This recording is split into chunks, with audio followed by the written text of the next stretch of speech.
Hello and welcome to the wow. Hello and welcome to the Movie Bears podcast. My name's Jim Pugliafico, and we are the Husky Hairy Huggable Homos, podcasting for you tonight, talking about movies. With me tonight is one of my compadres, Will Lindus. Hey, Will. Hey, Jim. Are you ready to grab your bag pre-flight? Yes, I'm grab my bag pre-flight and hope we don't run into any monsters. Oh, I hope not either. Oh, that would absolutely suck. Yeah. But maybe tonight's movies won't. Maybe not. We'll have to see how that goes. And some of you may know, for those of you who are going to join us tonight live on the podcast, or those listening on what we lovingly call tape delay, that we're missing one of our normal hosts tonight, that being Brad, my husband, and our beloved host. He unfortunately he's come down under the weather and is feeling sick, and he's on the mend. He's getting what he needs to get better, and hopefully we'll have him back next week. I know he's really disappointed to be missing this show because of the movies we're reviewing tonight, but it couldn't be helped.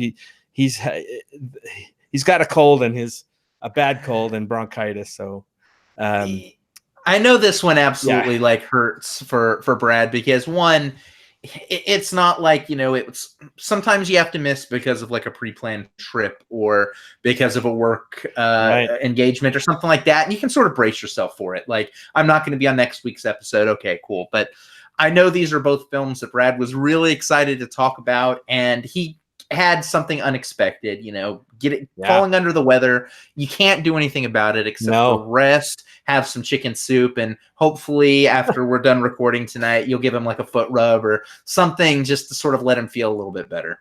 Yeah, it's funny you mentioned that. The other night I did make him chicken soup. So I think that hopefully started his recovery. We'll see. Or here's hoping. Get him some of that chicken soup for the Movie Bear soul. Yeah, exactly.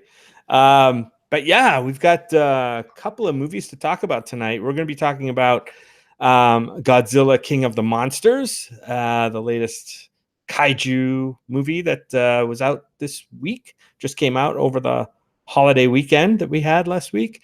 Also, we're going to be talking about Rocketman, the Elton John biopic. So we've got two pretty interesting movies to talk about tonight. I mean, we saw a ton of movies over the weekend between us. I think we've seen like 7 or 8 movies, and we're going to talk about probably the two biggest ones. The biggies, yeah, the box office biggies. Yeah.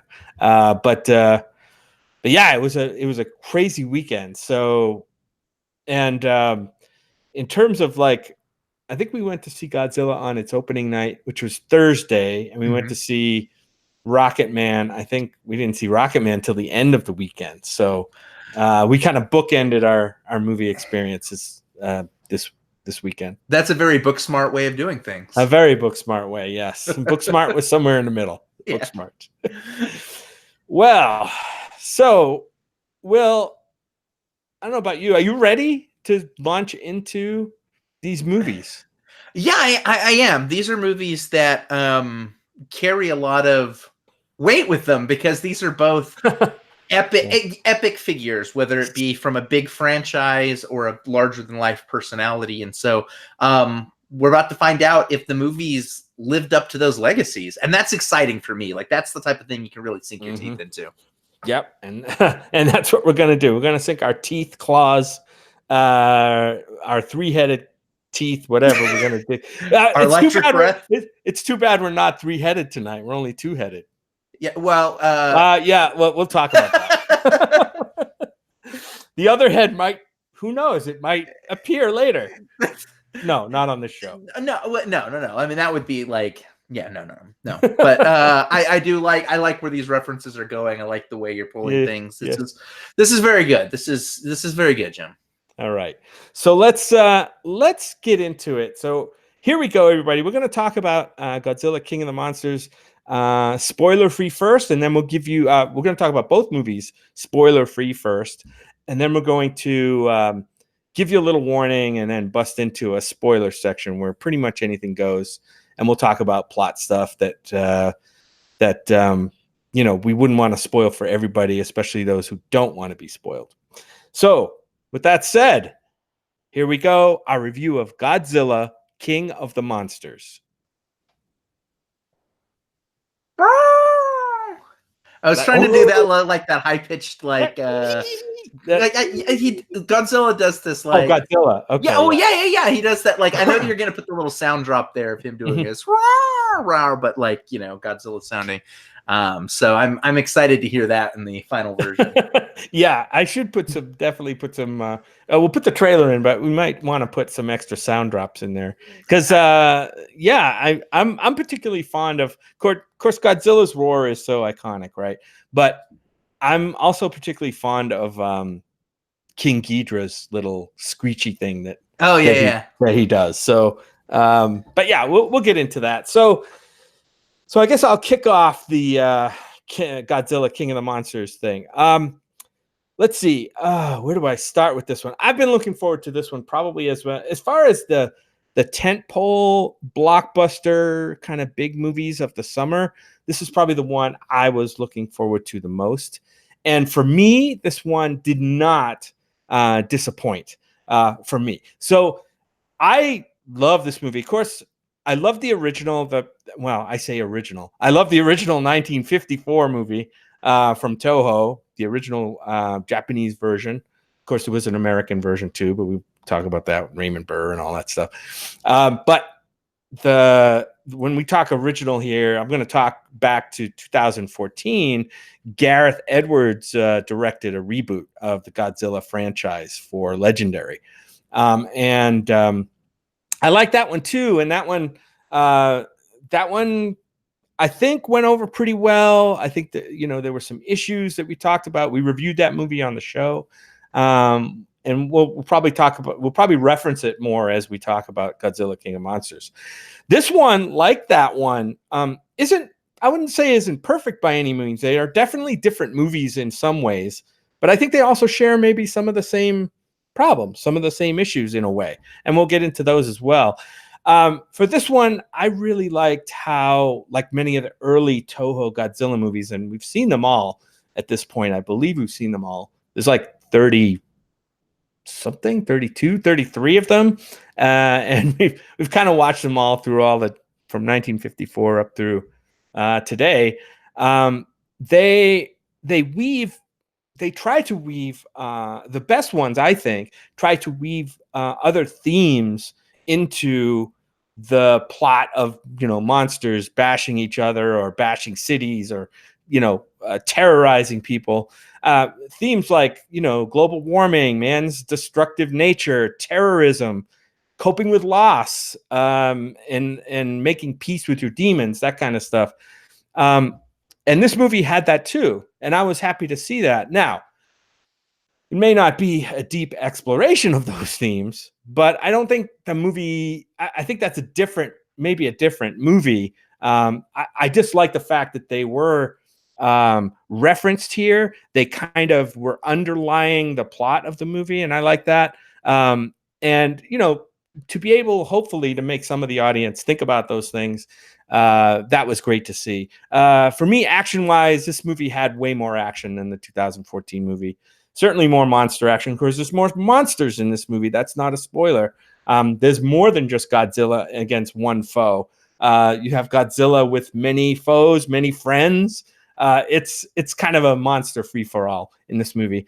Some say that might have been an overreaction to criticism of the first movie, because I don't remember the exact number. I think it was like 11 or 12 minutes of Godzilla we actually got in Gareth Edwards' movie, which was not a fault that I brought with it. Would I like to see more Godzilla? Yes, but I thought what we got in that movie was pretty good.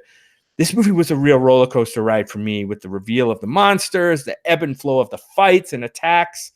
But then we get to the characters, right? The human characters and that story. That was probably the diciest part of the movie for me. And it's not going to sit well with everybody, but I think at best, the human elements of this film were uneven. I think this is obviously a byproduct for me. After I went back and thought, I said, there's too many. There's like, they're trying to cram too many characters into a script that really isn't about that. And so what you get is you get truncated bits of these characters that sometimes feel like they come out of nowhere because there just isn't the foundation to put them on. So consequently, unfortunately, we had characters and actors in this movie that I think were totally wasted. A few that not all, but a few that I'll mention are Sally Hawkins. I thought was terribly wasted in here. I love Sally Hawkins as an actor, and I loved her character in the first movie. O'Shea Jackson, I thought was terribly wasted in this movie. He shows up, and I'm like, "Ooh, let's give him something good to do." Nope, we really can't. We just don't have time for that. And then Thomas Middleditch, I didn't care for him in this movie. Again, I think he's wasted. Do I think he can carry a role? I don't know yet. We really haven't seen him do much of any weight. So I don't know if we're going to ever get that from him. But those were the wasted performances. The rest for me were okay. And I thought did exactly what they needed to do, which was to do what they needed to do in a movie like this, which was to be, unfortunately, kind of like exposition machines, right? They had to basically thrust the plot, because you're not going to have monsters talking to you and telling you the plot, or, very much. There's got to be a way to make a plot, get the themes out there. And so you're going to have exposition machines. And we definitely got that in this movie. I thought Vera Farmiga, Kyle Chandler, and Millie Bobby Brown were all pretty good. And they were kind of the heart of the human story here. And it did provide a little bit of the emotional stakes, which surprisingly, this movie really didn't shy away from, which I really appreciated. And we'll talk about more of that in spoilers. Monster action, spectacular. I thought there were awe-inspiring shots in this movie, specifically for like Ghidorah or Monster Zero, which is his original name, and Mothra. And there were moments in this movie where, these monsters would appear and I would audibly let out a wow or an oh my God. Like, that was great. Not through the whole movie, but there were visual moments where I'm like, oh shit, that was awesome. So yeah, that's that's where I stand on this movie. I really enjoyed it. I think I want to go back and see it again. I think I need to, because the first time it's just kind of all washing over you. I kind of want to get another shot at this movie. I don't know if I will, but yeah, I would recommend this movie. I certainly think fans of Godzilla series really need to see this to judge for themselves. I think it'll play well for a lot of the fans. I don't think it could go either way if you're not a fan of the movie. And we're going to get into some things in spoilers that I want to talk about and how that works. But Will, I talked a long time, so now it's your time to talk. It's funny. Actually, before I start talking in full, I actually have two quick questions for you. Yes. First one is, if you had to give this one like a star rating, like how many bear paws would you give this one? This is a solid 4 for me. And the second question, out of 5. 4 out of 5. And the second question actually comes from chat. Mark Evan asks, how was Kyle Chandler? Actually, I thought Kyle Chandler might have been my favorite human character in this movie. Right up there. I mean, maybe even more than Vera Farmiga, certainly, but maybe even more than Millie Bobby Brown. I really liked Kyle Chandler. I mean, he's pretty much good in everything he does. And they gave him, for a movie that's not about the humans, they gave him probably more heavy lifting to do than most of the other characters. But yeah. He's great. I think he's adorable and very masculine, and he does his thing. I liked him. He really tackled this role with clear eyes and a full heart, is what you're saying. Yes, he did. Okay, yeah, for me, I think I ended up walking away with almost the same like factual bullet points in terms of like the things that I liked and didn't like. The only thing that was very different for me is that when I did the final calculus at the end of it, the faults weighed weighed down more than the pros did. But I think that we ended up with some similar ideas here. I do want to start with the positives. I wasn't a huge fan of the 2014 film because I feel like that one was super lopsided in terms of like not understanding when to do the human parts and when to do the monster parts. And so it was like you always were wanting something else when watching it. And I would say that when it came down to like the on paper mathematical, what percentage was humans and what percentage was monsters and when and where this happened, I think this movie was pretty darn perfect in terms of that. I think they got the formula of when to shift focus between the two sets of protagonists, I guess. I also very, very, very much like the monster fights. Like whenever we had the monsters on screen, they were so much fun. They were epic. They looked awesome. The fights felt like they packed real punch. The monsters had a lot of personality to them. Like I noticed they really inserted a lot more like characterization to the monsters, the way they moved, the way they acted, the way they interacted. All of that stuff was not lost on me. I also really loved the lighting. There were a lot of scenes that were shot at night in this. Large fights with smoke everywhere. And in theory, that should have been a migraine waiting to happen. I mean, just think about what happened with HBO's Game of Thrones, that Battle for Winterfell episode that everyone was complaining about online because it was too dark. I was one of those as well. But this one shows that with appropriate lighting, you can still make something dark and moody and atmospheric, but very, very clear. In this case, they did it through, there were a lot of like fire effects or lightning being shot from this monster or electric scales on this monster. And all of them were obviously touched up for CGI, but to make them like really pop and stand out and then use that to cast light across the monsters. So I always felt like I knew who was doing what when. I loved the fan service in this movie. I noticed that in the score, not only was the score beautiful, but there were these like neat little retro bits from like the classic score that were woven in. So I loved all of those things. Those things were all the things that I needed sort of fixed with this franchise, and they did it. What they didn't do for me is, and it's the same problem you had, I hated the humans in this movie. I hated every single one of them, to be honest. To a one. And this is not like this is not a slam against the actors. I think that for the most part the actors did a pretty good job.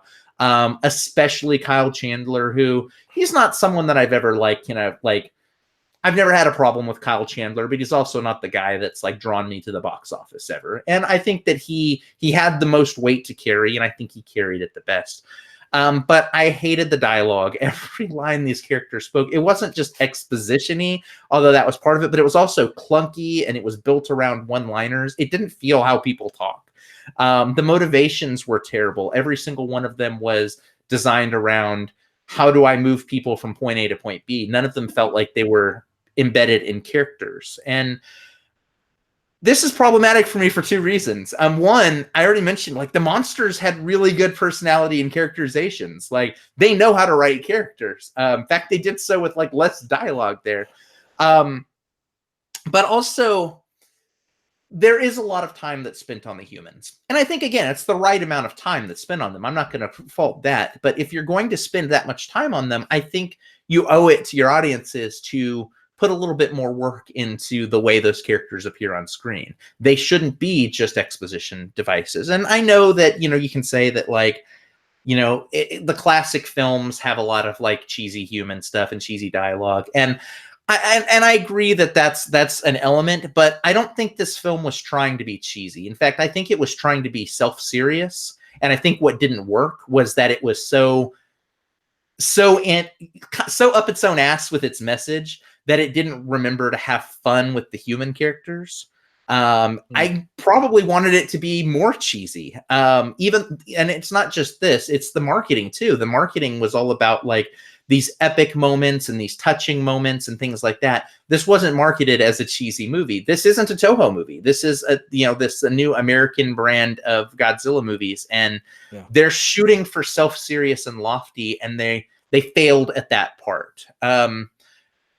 Bradley Whitford, God, I love Bradley Whitford, but every one of his lines was just You wanted the awful. cheese, man. You wanted the cheese. Yeah, so He that's gave a you the careful. cheese. He's the careful where I wish for, right? He has this one line, and it's in the trailer where he goes, God, Zilla. yeah. And it's got to be my least favorite line reading of the year. Like, and What do they call that? What do they call that when he does that in his throat?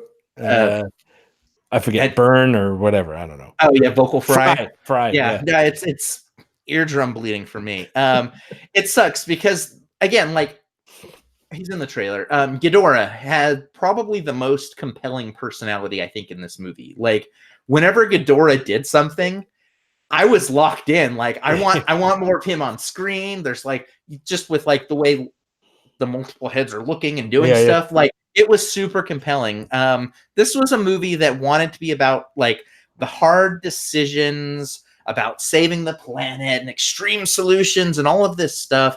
About having to maintain our humanity no matter what. Like there's all of these big things in there, but they fall like a thud. And I think that that's a disservice to all of the really, really, really hard work that they put into the other elements that do work so well in this movie. So, yeah, I think that we're probably similar on the same page on the things that we like and dislike. My final calculus has it lower for me, but this isn't one that I would recommend people like skip or anything like that. Like it's not like that. This is a step up for the franchise, and I'm still on board to see more of these, but it also feels like a huge missed opportunity as well. And that's the thing I'm having to like reconcile. Yeah. Well, I agree with you that a lot of the dialogue and stuff was clunky, and I'm not going to go back and rely on the fact that, you know, all the older movies have the same issue. They have these like really cheesy, thin characters that are just there to be fodder for the story. I get that. But I'm not going to use that as an excuse. It's fair to expect when you put characters on the screen, you're going to want to see those characters, right? I'm not sure this movie totally succeeded on that, but for me, I think it succeeded a little more than for you in that I thought they supported the monster part of the story fairly well. Now, Bradley Whitford, I like Bradley Whitford as much as you. I saw that line. So you know how excited I was for this movie going in and watching those trailers. When I saw that second trailer or third trailer, whatever it was, come out, and they had that where Ken Watanabe goes, "Oh God," and Bradley Whitford characters go, "Zilla." I'm like, my eyes rolled back in my head. I'm like, "Oh, please don't do that a lot in the movie." And guess what? They kind of did. And that was, I thought maybe that they would just leave that in the trailer and you know, kind of cut that out from the movie. But Bradley Whitford's character was strictly there to be, I guess, an attempt at some kind of comedic, you know. Will, you said a lot of it was self-serious. I think they tried to put the Bradley Whitford character. Oh, we need a funny character, so let's put Brad Whitford in. Unfortunately, I think it did come across a little bit a bit clunky, right? For me anyway. And so yeah, he was one of the characters that I would have liked to have seen him done more. But and then Charles Dance, you know, he's a villain character in this movie. Let's just say that, you know, maybe slightly unclear. This is why I want to see the movie again. And you know, the fact that I want to see it again to clear some things up doesn't stand well on its own merit. But I think there was just a lot packed into this movie that I don't need to see it again to unpack.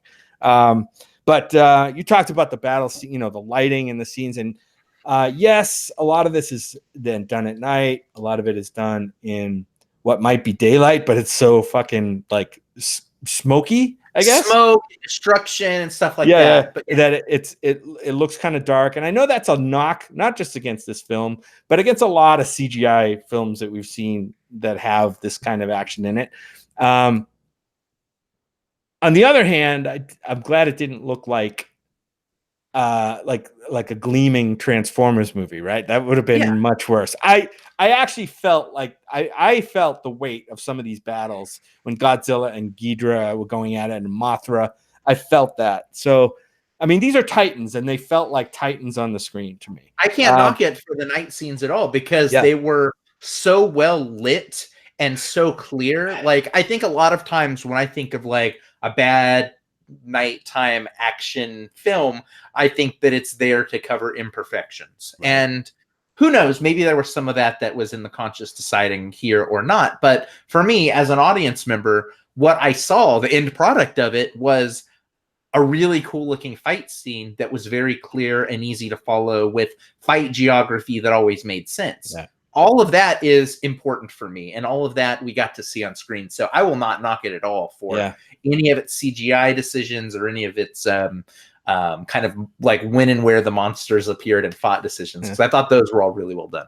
And well, you mentioned it, but in a movie like this, that's got so much going on the screen, whether it's good or bad or whatever, there's a lot going on. Sometimes it's easy to lose track of what's going on in the score. And I thought the score here by Bear McCreary, is that his name? McCreary, was fantastic. He wove some of the original musical motifs from Godzilla in fantastically in really dramatic spots, and I love that about the soundtrack. So probably time to move into spoilers. So, Will, it sounds like we both liked some of the same things about this movie, but when it comes to like the one part of the movie that was the human characters and that storyline, I thought it supported the movie, while you thought it was just too clunky and you'd really dislike the characters. Yeah, I think the difference for us was, you said it's about a 4 out of 5 bear paws, and I'm probably 2.5 or 3 out of 5 bear paws. Okay. Like, it's, again, it's same reasoning, just it adds up a little bit differently. Fair enough. When we get to spoilers, I really want to talk about, you mentioned the Charles Dance character, and I want to talk a little bit more about him. But before we do, I know Brad couldn't join us, but I know he had some thoughts on this. Will, do you want to? I'm having trouble pulling it up, so I will. I got it. Yeah. Okay, so Brad sent over some notes about the things that he felt about both of the movies. Since he couldn't be here, we said, Brad, we still want you to be a part of these since you are so passionate about these movies. So he sent us some notes. He says that for Godzilla King of the Monsters, he really enjoyed Kyle Chandler in this, that while the human storyline, as with every Godzilla movie, was the least interesting part, that he was at least a highlight. And he loved that Kyle Chandler's character had this grizzled, reluctant hero dad shtick. He really, really loved the monster battles between the aerial tactics, the power moves, the body slams. Brad says it was like WWE, literally on fire with kaiju, and Brad loved it. Even this is fair to say. I was like, is this a spoiler or not? Yeah, no. Even the Mothra twins show up, sort of. So many wonderful callbacks to the best monster movies of all time. He also loves the Godzilla in this is all about the Mortal Kombat body horror. Finish him. Fatality. And he's very right. He says that people are complaining that this movie is super cheesy. I'll raise my hand on that. But the dialogue is so bad, still hand roast, and the characters make terribly illogical choices. He feels, though, that in a nutshell, it seems like they're mad that it wasn't like a very super serious Oscar-style movie. But in Brad's estimation, it's not supposed to be that. That this is a love letter to the cheesiest fucking Toho movie monster movies ever, and that if you go in expecting anything else, you'll be disappointed. So, Brad, thank you so much for sharing your thoughts. I think that it's interesting because I think that it's another, like, listening to Brad's thoughts there, I think we're kind of all in agreement on the strongest and weakest parts of the movie. It all comes down to just how much we weigh those different parts. Yeah. And Brad brings up a point about the love letter to the Toho films, and I agree. I think this movie is a love letter to those movies, and I felt that. I think the issue, though, I think for a lot of people is like it wants to be a love letter to those movies, but it also wants to be kind of its own thing and be super serious about these themes. And I'm not sure the mixture is perfect. And I think it's one of those things where you're either on the bubble and you're liking it, or you're falling off to one side. And and I think that's where we are. So that said, Will, do you have anything more non-spoilery? Are you ready? I'm ready to spoil this motherfucker. All right. So We'll give you a few minutes, whether you're listening to this live or on tape delay. We're going to get into about a 10-minute or so spoiler section on Godzilla King of the Monsters, and then come back to talk about Rocketman in a non-spoilery way, because we've got another big movie to talk about. So here we go. Spoilers for Godzilla King of the Monsters. Will, you had said you wanted to talk about the Charles Dance character, who was a villain in this movie. Funny how he gets plugged into these villain roles. Yeah. And I do like Charles Dance, but tell us more about that and what maybe you hated every character. So you got to tell us what you hated about his character.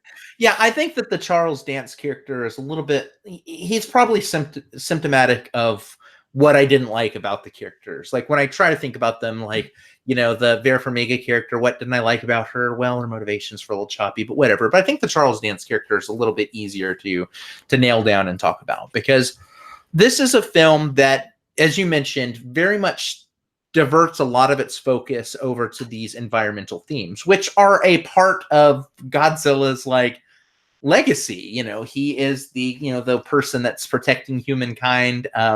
He kept protecting Earth from humankind, and then later protecting humankind and Earth from other monsters that are attacking all throughout the different series. So I get why they would want to use the the climate change, humans are destroying the Earth, all of these things are causing the events of this film to unfold. I get that. But this film was very self-serious about how it wanted to tackle those. It had this thing where different people were figuring out different ways. We either have to make sure that we're working with Godzilla and working in harmony with it, and that means that we're going to have to do some big fights and make some big compromises, but we're going to have to do that. Or you've got this other group that's like, we just need to destroy everything and start over and let the monsters basically kill all of humanity, and that's what causes basically Thanos, the Thanos plot. The Thanos plot of this. And when you look at it from there's a point where the two people that most embody that are the Kyle Chandler character and the Vera Farmiga character, who have at this point split into different factions, and both have this compelling relationship with their daughter, this compelling relationship with each other, and this compelling relationship with the monsters caused by the death of their son in the events of the previous film. And so when you look at it from just that perspective, all of that kind of works, and these hard decisions become increasingly hard because the characters that we're supposed to attach to have chosen different sides. And so now we have to kind of think through, what is the right course of action? But then the Charles Dance character appears, and he is on the Vera Farmiga side, and he sort of shoulders most of that stuff. And he comes across very much like a mustache twirling villain, so much so that if you are sort of going oh man, these are some tough decisions, you're going oh, well, this dude's an absolute douchebag. The movie wants us to think that this guy is the absolute villain and we shouldn't follow this. Therefore, I shouldn't really be weighing these things in my brain. I should just go oh, I like this other side instead.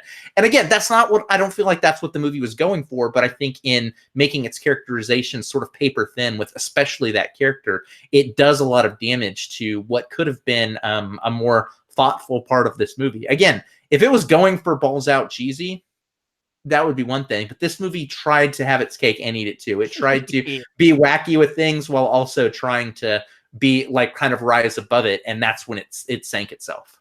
Yeah, well, I think I definitely agree. I do like Charles Dance.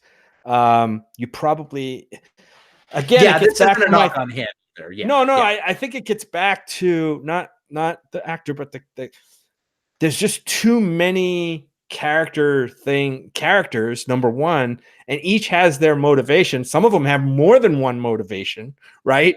In the case of the Vera Farmiga character. And it's a lot. It's just a lot of plot driven by humans in a monster movie. And I think those two are at odds. And I think that's what we're feeling a little bit when we feel like, rightfully so, that some of these characters are drawn paper thin to the point of you're asking yourself, well, why do we even have this character there? But I mean, there were some You also mentioned well, I mentioned Millie Bobby Brown is in this movie because she's 11 from Stranger Things, as everybody Right. knows. I was excited to see her in this movie because I'm not really a fan of Stranger Things, but I think she's a good little actress, and I actually liked her in this movie. There was I probably got more emotional at one scene that she was in than any scene in the movie. It happens about 3/4 or more through the movie when Vera Farmiga's character, who's her mother in this movie, is trying to. I think she's trying. I forget at this point whether she's trying to help the monsters or stop the monsters. But she's making a decision to go do something, and it's really painful because it's obvious that she's probably not going to survive or whatever, and she has to leave the Millie Bobby Brown character behind. And I thought that was a pretty good piece of acting for a story that really didn't have a lot of heft to it. I thought she got a lot out of that scene, and so I really appreciated that. I'm like, wow, that's pretty good. I can feel something like that in this kind of a movie. Yeah, absolutely. I think that if I really were to chalk this movie's problems up to two things, I think the script probably needed another pass. And I don't necessarily mean for like plotting and pacing or any of that stuff. Sometimes that's what a film needs. Here, at just some of the dialogue needed tightening up, some of the characters needed shuffling. Like, I think you could have the same scenes play out roughly the same way they did and just sort of tighten up the work within the scenes. So that would be the one thing I would fix. And the second thing is I would probably slash a few characters out. Honestly, and granted, this changes a few things at the end of the movie if you did this, whatever, but I'd probably cut the Charles Dance character out entirely. Yeah. Like I don't feel that he added as much to the other side of the debate as there's another scene where Vera Farmiga gets on like webcam with the the air quotes good guys and is basically unraveling like the exposition plan. machine. Yeah. And I thought that actually worked a lot better. Again, like tighten up some of the things she actually says, but I think that there was still like more emotional heft there because we got to see her struggling with the decision but still making it. That's huge. That's complex character work. And I think for a movie like this where you have your main character seemingly going in one direction and then doing a turn maybe and going in another direction, people don't like that, and especially if they don't understand motivations or it's not clear to them. And I could see how somebody may not have seen that in the way this movie played. I think again, too many things. You can't give enough time for these things to breathe. There was one thing I wanted to bring up about oh God, now I forget what it was. Help me. It was Mothra, Ghidorah, Rodan, Kyle Chandler, Ken Watanabe. Yes. Oh, okay. We just paid $100,000 pyramid, and I got it right. We lost two main characters in this movie, as I remember. I think it was just two. I think not counting the monsters. All right, I think there were three. Okay. We lost the Sally Hawkins character. Mm-hmm. And I swear to God, I think I blinked and I missed it. Like, she was a main character in the first movie. She was lined up to play a role in this movie, and about a third of the way through the movie, maybe. She's gone in a flash. And I swear to God, I didn't even see it was her that got killed. And I don't think there was any or much reaction unless I just totally missed it. The exact same thing happened to me. I saw a character die and I thought, well, that could have been like 3 characters based on where people were at. And then it flashed her like deceased thing on the screen later. I was like, oh well, okay. That was very weird. And I was kind of upset about that because, like I said, I love Sally Hawkins. Did I want to see her do more in this movie? Yeah, of course I did. And she was still kind of very much a support character. Her and Ken Watanabe were kind of the heart of the Monarch organization as we knew it from the first movie. So to lose her, I mean, it's fine if you're going to kill off your major characters. That shows you carry stakes, but at least give us some time to absorb that loss. You know what I mean? Either after the fact or during or before. We just didn't get that this time. Yeah, it's unfortunate because we had the Sally Hawkins character, who is an important part of Monarch from the first one. She sort of dies in like a little like puff of smoke. Like, you know, she didn't really have a chance to do much in this film, which is a shame. We love Sally Hawkins here on the Movies Rares podcast. We stand for life.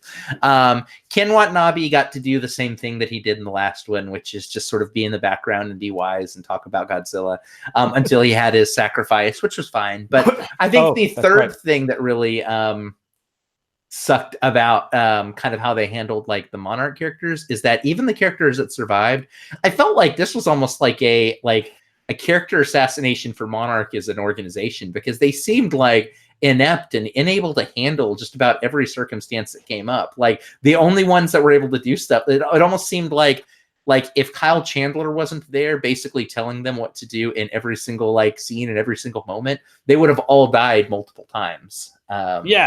And against these titans, right, pretty much everybody is powerless to do. I mean, armies fail against these things, right? So yeah, Monarch isn't really going to do much, even with their magical orca machine MacGuffin thing. They're not going to do much for the monsters. But you had this eco-terrorism organization led by Charles Dance, which Vera Farmiga was covertly a part of. And she's kind of double agent in this movie, right? Does she kind of support? Is she kind of for Monarch, but then she's also working for this other organization? So her backstory is she started working with Monarch and was part of Monarch, but she and Millie Bobby Brown basically switched sides over to the eco-terrorist group after having worked with them sort of like there was a point where she was double agenting for both up until the Mothra escape at the beginning of the movie. Yeah. That's when she formally shifts sides. Yeah.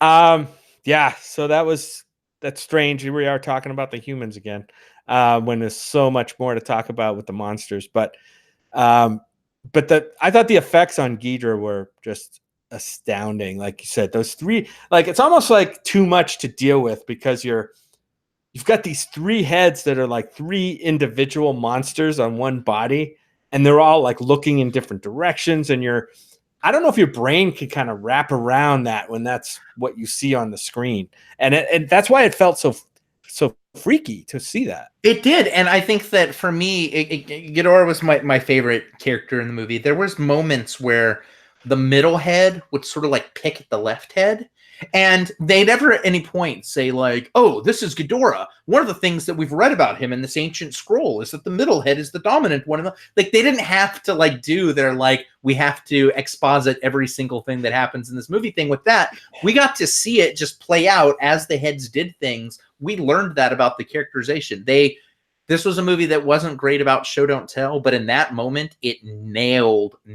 what it needed to do. And, right.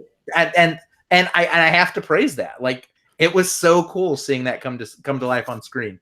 Yeah, and this is a movie that had to walk that line. So fans of Godzilla movies know that Ghidorah's original name in the movies was Monster Zero. So they refer to Monster Zero in this movie. But I've read other things where people are like, Monster Zero, they couldn't come up with a better name than that. Why is he Monster Zero? And it's like, oh. So they were picking apart that. Also, things like Oxygen Destroyer, right? Oh, I saw that, and that broke my heart when I saw it. That sounds like a goofy thing, right? And maybe they did kind of introduce it clunkily in this movie. They definitely did rely on, that was definitely fan service, right? Yeah. That was a fan servicey thing that you talked about from the very first movie. Spoilers for the first Godzilla, people, if you haven't seen it in 70 years or whatever it's been. Spoiler alert, tag. Yeah. They kill Godzilla, well, seemingly kill Godzilla in the first movie with an oxygen destroyer underwater. In this movie, it kind of puts him to sleep or makes him weak. I don't know, whatever. But it led to what I thought was a really poignant moment of Ken Watanabe resurrecting Godzilla under the sea in the lair there, where he's has to walk up the stairs. I thought that was a really cool moment when, Titan and human are kind of together in the same space. And you get the sense of scale, and you also get more of kind of Godzilla's character because you're looking right into his eyeball, while Watanabe does his thing. But boy, that's a lot. I mean, it's a lot of movie. This is an epic movie with, I mean, we didn't mention, and I don't think we have time to mention them either, but we didn't mention Ziyi Zhang had a really interesting character in this. Thomas Middleditch came and was in this movie, which is pretty much what I say whenever he's in a movie. Aisha Hines like got to steal some scenes doing very little. O'Shea Jackson, he's always like super charismatic. Some of these characters were a little bit wasted in their roles. Some of them were, I mean, you know, some of them probably didn't need to be there at all. I don't know. But this movie had so many characters, so many monsters. We didn't talk about the majority of the monsters. And so that's why there was so much to cram in here for us even to talk about and to unravel and to try to figure out. And that's probably why, like, I think there's some value in, if you are someone who liked this movie, I probably won't see this one a second time, but if you are someone that did like this movie, I think it probably does behoove you to see it a second time, just because I'm sure there are moments, there's probably some of the monsters that are walking up, especially at the end of the movie, like you get to see for just a second, are probably just like, oh shit, I want to see more of that thing, and you won't be able to see that unless you see it a second time. Yeah. So many great monster moments in this movie. Well, there's probably more we could talk about, but I think we've kind of exhausted our time to spend on this movie, because we've got another big movie to talk about, and a lot of cool stuff in that movie too. So I think we're probably going to transition off, Will, unless I cut you off. Do you have No. I think we've almost destroyed all of our own oxygen talking about this one. I think it's time for movie 2. Okay, great. So, okay, we're back from spoilers now, and we're going to dive into the new Elton John biopic that came out this week. And so here we go, our review of Rocketman.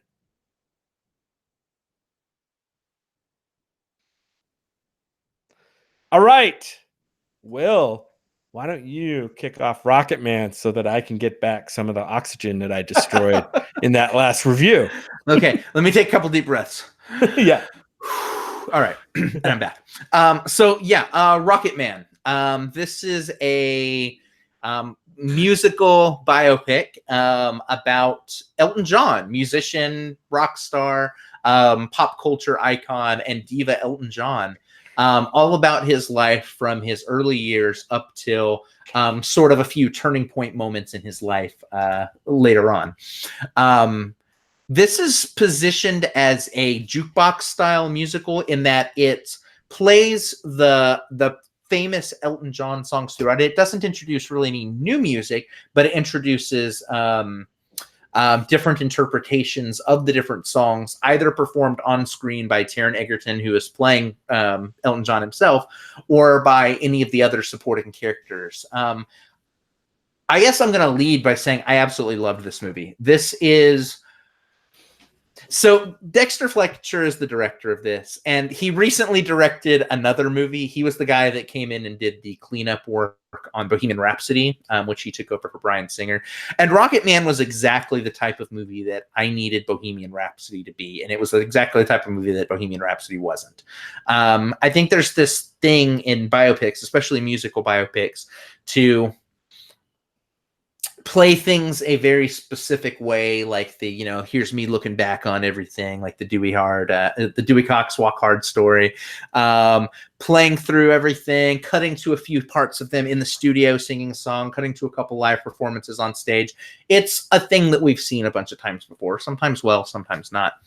What Rocketman does so effectively is that it positions all of its musicals as musical fantasy. These things feel like they are just pulled from this warped imagination of this manic creative and spewed across the screen in just some very chaotic and reckless and always fascinating ways.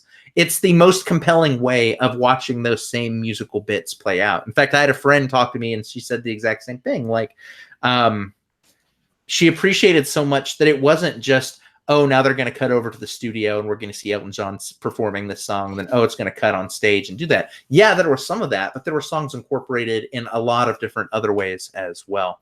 A lot of the work in this, a lot of the praise in this needs to go to Taron Egerton himself, who would never have been my first choice to play Elton John. When I heard this casting news, who'd have thought that? Right? Yeah, it's inspired. It's inspired casting, and it works so incredibly well. I never felt as though he had to, that this was a performance driven by a prosthetic. Think about like Gary Oldman in The Darkest Hour or something like that. This is a performance that just the mannerisms and the way he played the role. There was a moment very, very, very early on in the movie where I stopped thinking about him as Taron Egerton and just saw him as young Elton John on screen. And that lasted throughout the entire movie. That almost never happens in these movies. I'm always looking at the seams. I'm always looking at the, who the actor is beneath the makeup. Supporting cast is really good here. Jamie Bell is cast as Bernie Taupin, and oh boy, man, dude's got, Jamie Bell's one of those dudes who I think he always has chops. He doesn't always get cast in movies that show off those chops. But he really delivers here. Tip to toe, this is a very, very, very effective movie. I was listening to I'm an Elton John fan. Who isn't, right? But on the drive home, I was pulling up Elton John songs and listening to them throughout the day. Like when I'm singing in the shower, I'm singing Elton John songs right now. This is really sort of reignited a love affair with one of the best musicians, of our era, or of the last era, or however you classify it. It really reignited, I guess, my love affair with his music. And I appreciate the movie for that. But I also appreciate the movie for just being fucking good of its own accord. So this was a solid win for me. If I'm going back to my bear paw thing, this is probably a 4.5 for me. It's a huge, huge, huge win. And I urge people to go see it immediately. It's that damn good. Hey, Will, I'm glad you liked this movie so much because I loved it too. I've been an Elton John fan since I was a teenager, right? And growing up in the 70s as a teenager when he was making, probably most of which I think is his best music, was in the 70s.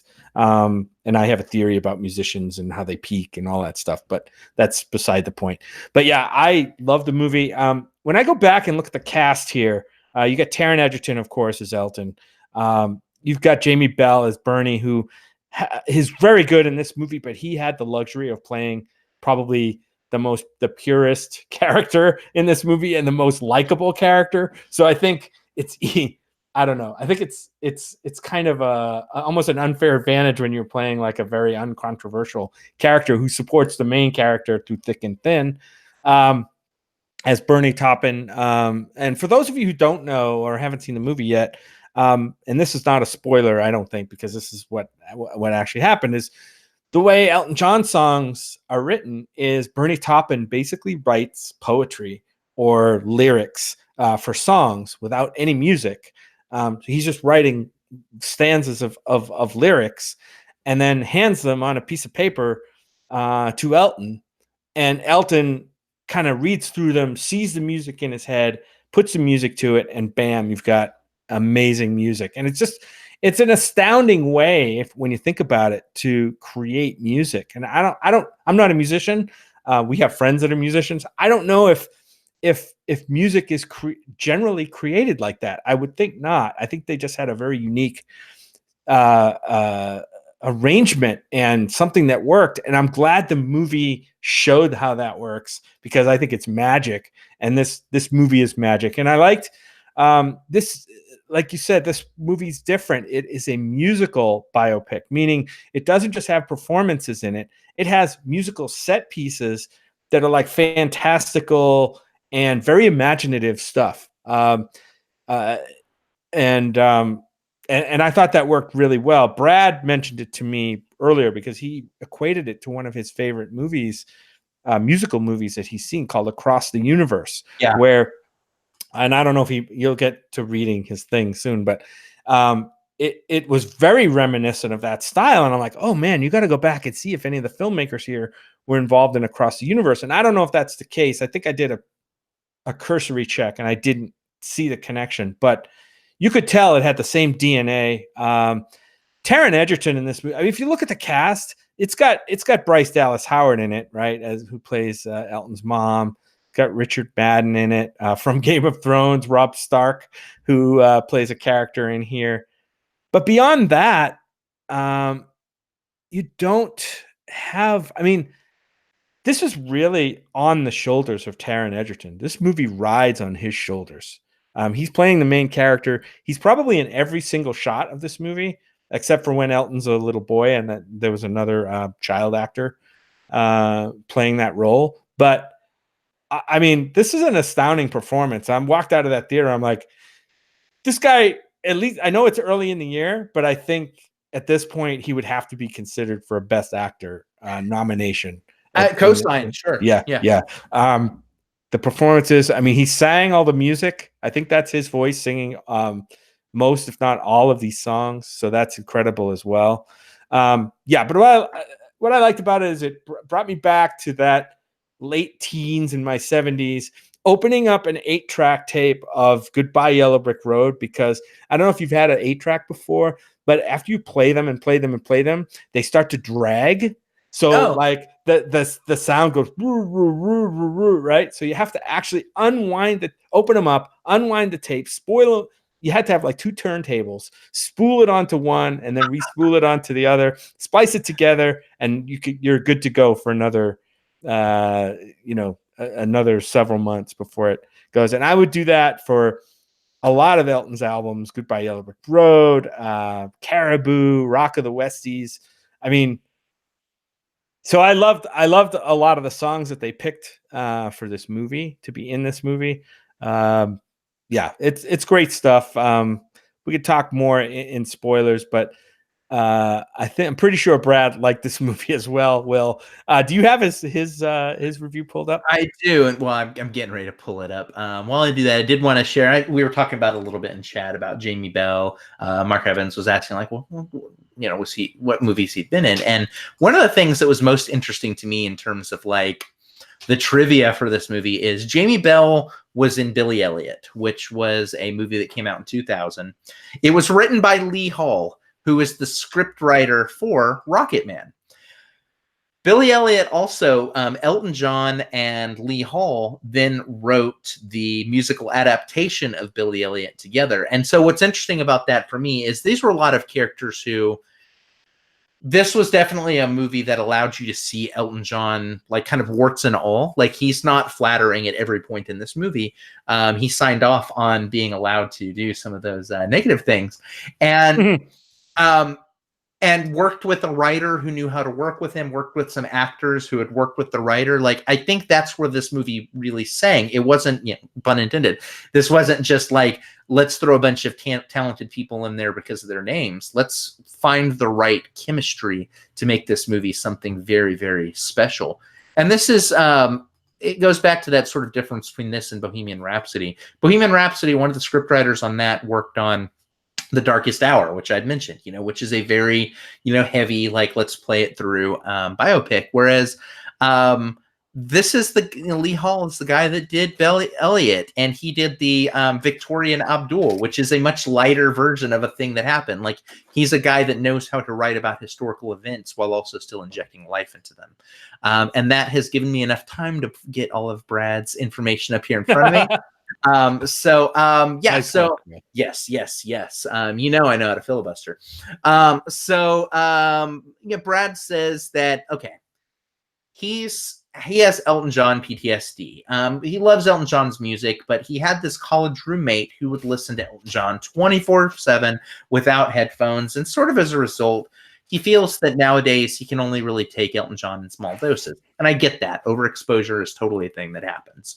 So going into this movie, knowing that it was going to be an Elton John musical wasn't really Brad's cup of tea, but he gave it a chance, and he is so glad that he did.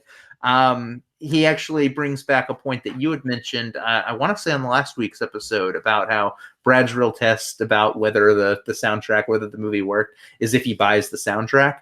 Well, he says, guess what, y'all? I fucking bought it. And it makes sense because the music was phenomenal.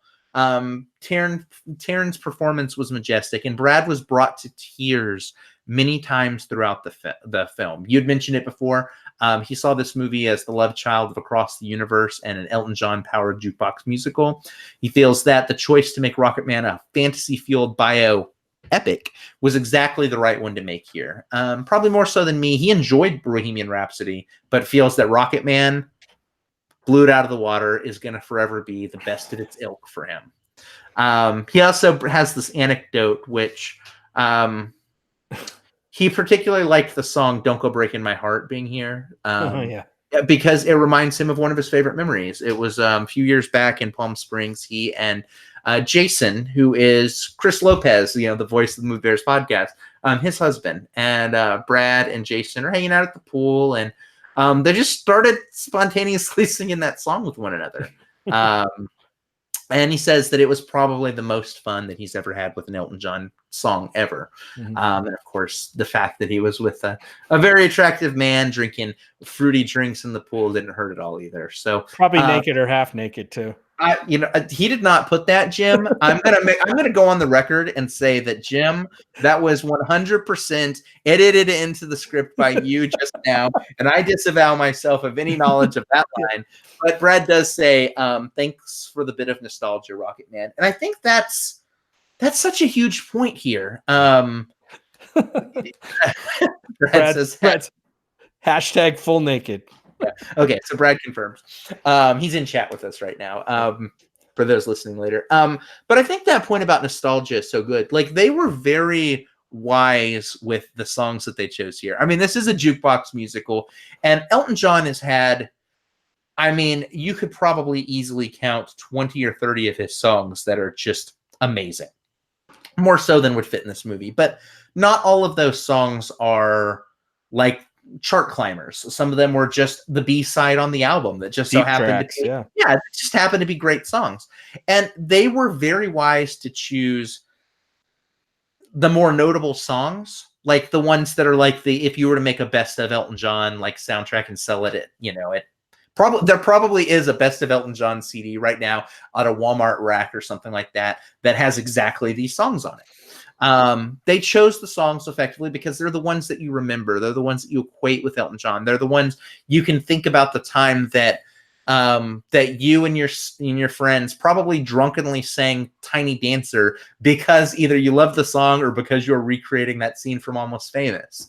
I think that this movie really chose its songs super effectively, and it found a way to make sure that we related to the music, not just as great music, because it is, and not just as great bits of like a mirror image of like what's happening with the character on screen, although it was, but also it's sort of the soundtrack to a lot of our lives in different ways, and it reminds us of that. And for the songs to carry all of those on its shoulder, gosh, man, this movie was just incredibly smart with its decisions. Yeah, and talking about deep cuts, I appreciated that it did sprinkle some of the deeper cuts in here, like Honky Cat, right? That's not necessarily one. Some people do know that one, but Honky Cat, Amarina, Border Song, which was one of his very first. I think it's probably on the very first album that he made. So yeah, I appreciated that very much, and also, we've seen this story played out hundreds of times, whether in biopics or whatever, right? Guy, talented person, gets some notoriety and fame, and maybe too early, too much too soon, falls victim to some bad influences and just bad decisions, and is seemingly, heading in a bad direction, and and then gets redeemed right at the end. That story's not something we haven't seen before, but for somehow this movie made it feel really fresh. And I don't know, it was through the music or through the performances, maybe all of that together. but it worked for me. I also want to mention that the director here is Dexter Fletcher, and unbeknownst to me until recently when I saw this movie and I looked him up, I'm like, oh, he did Eddie the Eagle. And I don't know if anybody has seen Eddie the Eagle, but that is a worthwhile watch to go back. It's another true story. It's not a musical. And who's it star? Taron Egerton, one of his very first like leading roles, I believe. Right, it's right around the time of it was right around the time of Kingsman. I think it was right. It was his follow up right after Kingsman, and it was nice because it's where it fell was like, oh, who is this kid that was just in that weird action movie that sort of took us all by storm? Right. Does he have anything else in the tank? And then he does this movie where he plays something very, very different. So yeah, right, and it's a much more understated, character-driven, emotional performance than kind of the whiz bang of the the Kingsman. So yeah, it was nice to see that we get Dexter Fletcher here directing Taron Egerton again. That's obviously a combination that works, because I think a lot of people stood up and took notice of Eddie the Eagle, the small movie that was made about this very small thing in history that probably nobody knows about except people who watched the Winter Olympics back in whatever year it was. But it was impressive to see that. There was other things I wanted to talk about this movie, besides Taron Egerton's performance and the musical combination of Bernie Taupin and Elton, but just kind of like the early stuff, not when he was a little boy, but like when he was first starting out and going to the Troubadour in LA, in Hollywood, and kind of going to Mama Cass's house to party, and kind of seeing the effect that had on him, and also him struggling with his sexuality. Let's talk about that a little bit. Yes, let's please. Should we get into spoilers though to talk about this? I think before we get into spoilers, I want to put out the blanket statement of this movie handled his sexuality effectively and respectfully without shying away from the inherent queerness of it. Like, I think that this movie is to be lauded for the way it handled that. But I think to talk about the way that we do that, then we should shift into spoilers. Right. And I totally agree. I was really pleased to see the way this movie, frankly and plainly, portrayed his sexuality, how he dealt with sexuality, how he was pressured to deal with his sexuality in many instances, and what effect that had on him. But yeah, I agree, Will. I think this movie did this a lot better, and we all know that was the one of the beefs we had with Bohemian Rhapsody, is that we didn't feel like, they portrayed him as Freddie Mercury as bisexual in that movie, but the way it handled it was rather glossed over and a little clunky. And this movie, I think, portrays it very well. So Will and I both are and Brad we are all very high on this movie. This is a movie I think people should go out and see right now. I know you're going to know some of the songs. There's no way you could not know many of the songs in this movie. I think you'll fall in love with the performances. I think if you don't know Elton John's history, you'll learn a lot about what his rise was like and what he's like as a person, which was amazing because you mentioned it. Well, obviously he's a producer or executive producer of this movie. And he signed off on a lot of things in his life that many people probably would not feel comfortable having portrayed on the screen. Right. And he gets a lot of credit for that. And I think if you see him in interviews now, he'll talk about it. He'll mention about those things. So with that, Will, did you have anything to say? I'm ready to shift if you are. Yeah. All right. So with that said, and a few seconds to jump ahead, if you'd like, to our plugs that are coming up after spoilers. We're going to talk about spoilers for about 10 minutes now for Rocketman. So spoilers are fair game. Will, what did you want to talk about? Like some of his sexual exploits with Rob Stark? Yeah, absolutely. So the actual character is Rob Stark. This is a Game of Thrones stand-in. We all wondered what HBO was going to do. No.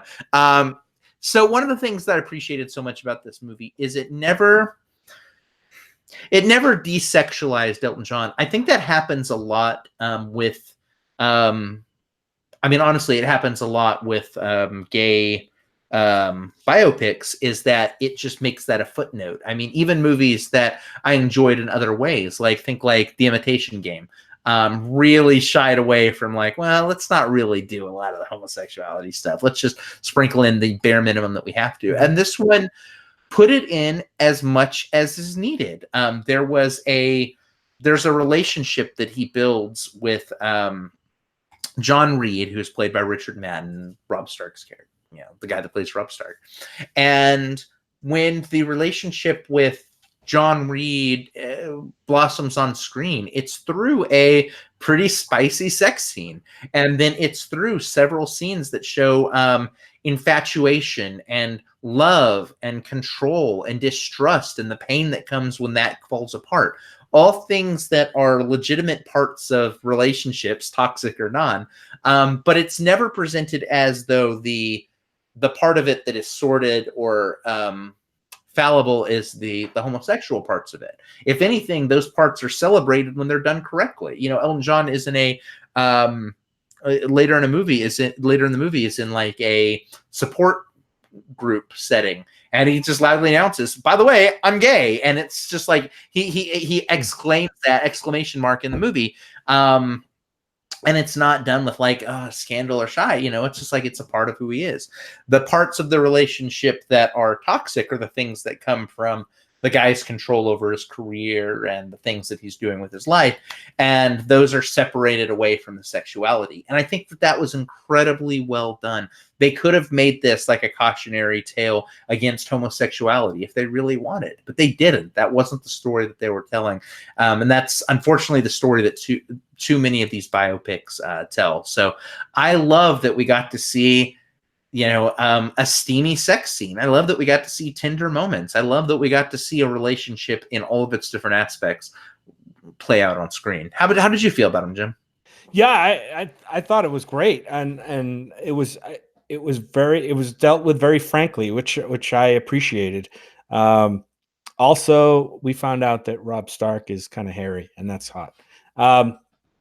But also, there was a scene, a portion of this film where it showed the well-known fact that Elton, kind of mid-career, actually, got married to a woman at one point when in the midst of his struggles. I wish the movie had given us a little bit more of that.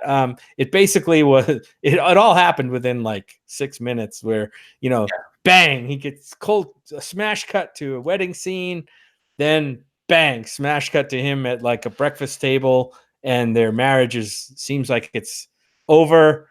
And then another cut to him kind of lamenting what he did by getting married to her, mostly what he did to her by getting married to her. And that was interesting. And it was interesting when it happened in real life too, because people were at that point, I don't think he hadn't come out as gay yet, but I think a lot of people through his theatrics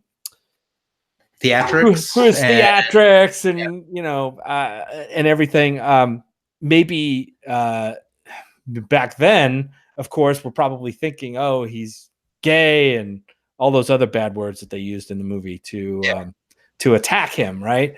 While people loved his music, I think they maybe had maybe not so great thoughts about him kind of as an individual. And back in those days, that was much, I'm not going to say it was acceptable because it's never acceptable, but it happened, right? And I think that it wasn't clear whether the marriage was because, how much in love he was, whether he was rebelling against his homosexual, the feelings that he had, or he was doing it as a like a career kind of thing where somebody maybe I wonder if somebody like had maybe told him like, oh well, to get these rumors gone, you really need to get married or something. You need to have a beard. It was interesting. It wasn't handled. It was a little clunky in the movie as a like, oh, that's interesting, but it never really dove into the kind of the reasons why. And I wish it kind of had. Yeah, if there's anything that I knocked the movie for, it's maybe its handling of that. I think it was. I think every one of the scenes was compelling in and of its own. Like, yeah, it's the type of thing that probably needed more runtime. At the same time, I don't know that I necessarily needed more movie because this one felt like it was the right length. So it almost feels like there were probably the filmmakers themselves are in a bit of a catch-22. It's an important thing to include for different reasons, but at the same time, you don't want to spend too much time on it. But if you don't spend enough time on it, it's going to feel underdeveloped. That's where they ended up at, and it's such a tiny knock for me, all things considered. I'm right there with you, but I don't know. It's hard for me to really weigh it too heavily against it. Go ahead. Oh, no, what did you think about the framing device that was used in this movie, starting from the very first scene and then scattered through the movie, pretty much right up until the end? What did you think of how that worked? How effective that was for you? Love that framing device. The framing device is basically Elton John is at a support group meeting, and he's basically trying to get off of his addiction, and he's telling the story of his life to the other people at this drug abuse support group.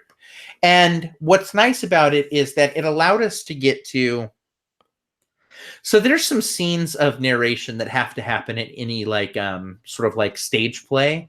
And trust me, this is as much a stage play as it is like a movie musical in the way that it's written and structured. Like if this thing doesn't get like an off-Broadway run in 2 years, I will be surprised.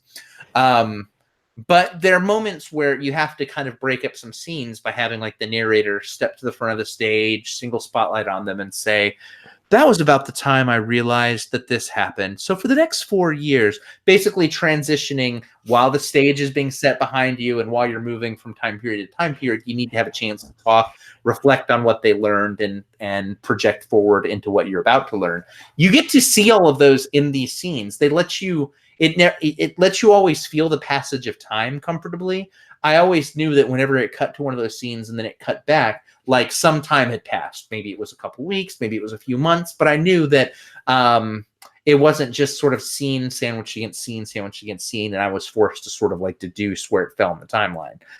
So I super appreciated those, and it's made all the better because Taron Egerton just absolutely acts his ass off during those, playing flippant or upset or smitten or whatever it is. He has like a different personality each time it cuts back to him because he's at a different stage in his life, experiencing different things, and we get to see him reflecting back on that and embodying that.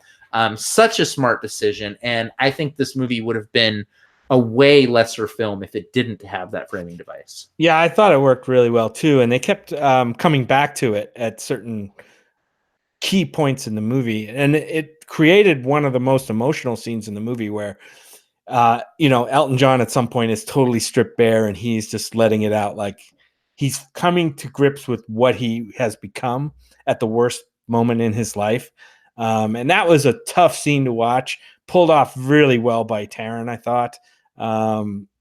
Definitely had my eyes a little misty at that point in the movie. So yeah, I loved it. At first you're like, what's going on? He busts into this thing. He's walking down the hall. He's got this outlandish, like devil angel outfit on, and it makes his entrance. And I thought it set up the rest of the movie perfectly. So yeah, this is another one that I probably might see. I might see this one again, maybe. Did Scott get to see this with you? Oh God, yes, he did. He had a blast with it. Cool. Yeah, this was the second of the movies that we saw theatrically together this weekend. I'd seen one prior solo, but and this was definitely like this was positioned in the right spot. Like awesome. you kind of want to end on like the high note, and this was 100% a high note. Yeah. Will, is there anything else in spoilers that we should talk about before we wrap it up? Because we gotta get on.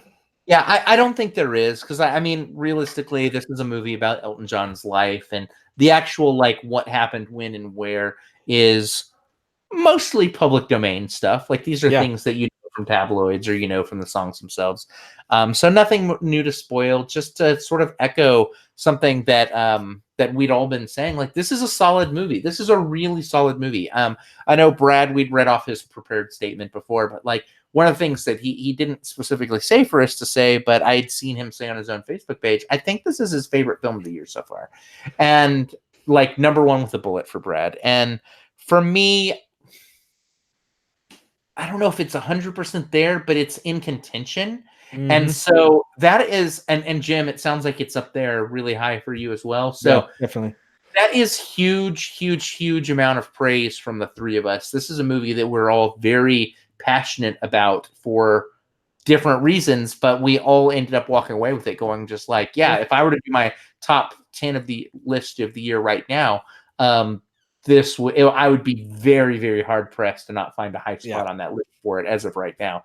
And that's what you want walking out of a movie, especially off of a movie that had a lot going up against it, because it's coming right after Bohemian Rhapsody, which people had strong feelings about. You either loved or hated that film for a lot of different reasons. This movie had to overcome all of that because those people are going to compare the two. Right. And I think it overcomes all of those, so much so that I don't know what the Oscars are going to hold. I don't know if people are sort of tired of musical biopics after this last year and everything. I don't know if this being released so early in the year is going to hurt it or help it or any of that stuff. It's got a hill to climb. But like, if Bohemian Rhapsody got as many nominations and got as many wins as it did, I only think that if we lived in a fair and just world, that Rocketman would be in some of those same discussions at the end of the year. Yeah, I mean, if the Academy can give the Best Actor award to Rami Malek, right, for Freddie Mercury, he won it, right, this year. And then you see a performance like Taron Egerton's in Rocketman, which for me, I think I would put this one above that. I would too. In terms of performances, I think he's got to be recognized. I don't care how early in the year it is. It's going to be interesting to see, though, Will, because there could be a backlash, like you said. Oh, last year we jizzed all over the Bohemian Rhapsody, so maybe we need to tone it back this year and not recognize something that's actually maybe a little better, like Rocketman. I hope that's not the case. But I think again, I think we're all in agreement here. Go out and see Rocketman. It's a fantastic movie that overcomes a lot of the biopic traps that a lot of these movies fall into. I think it's a really good time. All right. So that's our movie thing for the year. We're gonna for this episode, not for the year. We're gonna move into some quick plugs before we are done for the evening. Will, I want to let you have your plug time right now. Yes. Time with your plug. Yeah. All right. Movie I want to plug. It is on Netflix right now, so you guys should all check out Always Be My Maybe. It's a romantic comedy, which I'll be honest is not usually the type of movie that's like my jam, or at least when it is, it's more like a guilty pleasure instead of like a recommend. But this movie is about, it stars Ali Wong and Randall Park. They grew up together. They were best friends all the way through like middle school and high school, and then they have this falling out, and they go their different ways. He stays at home with his father and helps run the business, and she becomes one of the most successful chefs in the country, and the two reunite when they find themselves in the same area, and they have to overcome some of their own relationship baggage as they reconnect with one another. That is the plot of every romantic comedy ever. Don't get distracted by the description that I just mentioned, because it's a bad description. But the movie itself is very sweet, very sincere. Does not reinvent the genre, doesn't do anything new or different, but what it does effectively. I laughed quite a bit. I enjoyed these characters. I loved their chemistry. And there is a guest star that shows up at a certain point in this movie who absolutely steals the movie. I won't say who it is, because when it happens, it's sort of like oh crap, that's the person that's in this movie. So a lot of people are talking about it. So if you are going to check this one out, and I think you should, especially if you want a good like date night at home movie, this is a really good one. Just don't read anything about it in advance, because when the surprise happens, it's better to just let it wash over you, as opposed to like there's a lot of discourse right now about like, oh, did you see that so and so is in this movie? It's the best part. It's like, don't read that shit. Don't read it. But it's called Always Be My Maybe. And it's an Ali Wong, Randall Park romantic comedy that's very, very sweet. Check it out on Netflix. On my list, Will. I just haven't got to it yet because I saw a lot of other movies this weekend. And one of them I saw was on Netflix, and that's the one I'm going to plug. This is one that I hadn't even heard of before, and it showed up on my Netflix splash screen. And I'm like, oh, there's a new music documentary on Netflix. It's called Satan and Adam. Satan and Adam. It's I'll just read the summary here. Satan and Adam chronicles the unlikely pairing of a legendary one-man band, Sterling, Mr. Satan McGee, and harmonica master Adam Gusso. This movie was shot over 20 years, and that's another thing that's amazing about this movie, that somebody was following these musicians for 20 years.